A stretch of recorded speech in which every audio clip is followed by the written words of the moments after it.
Governor Dannel Malloy has signed the revised state budget into law. It passed during the special legislative session last night. Has a lot of working parts that can affect the taxes you pay. News 8 has you back tonight with what it all means for you. News 8's Jason Newton live on the New Haven Green tonight with more on that. Jason. Keith, the framers of this budget say that it brings real tax relief to the large Connecticut cities and to middle-class Connecticut families, but it also rolls back some of those corporate taxes that caused such a backlash a couple weeks ago.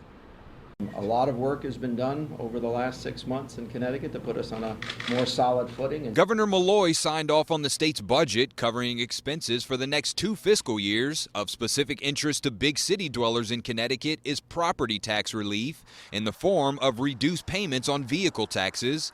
City residents have historically paid exorbitant rates compared to suburban and rural areas. We have a factor of some communities taxing cars 7 times as much as others.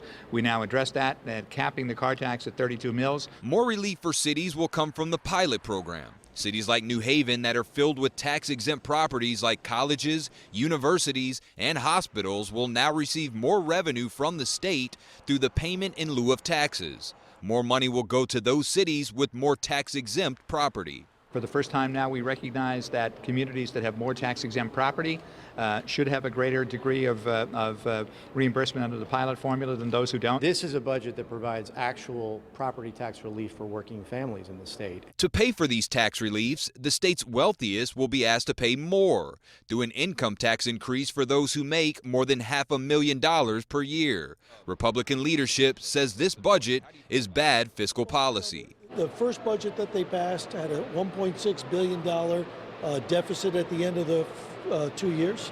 This is going to have a $1.8 billion deficit. Governor Malloy defended his budget and his record. The average increases in year-to-year spending under my administration are lower than they were under the Rell administration, are lower than they were under the Rowland administration, are lower than they were under other administrations. That's a pretty good record. I'll take it.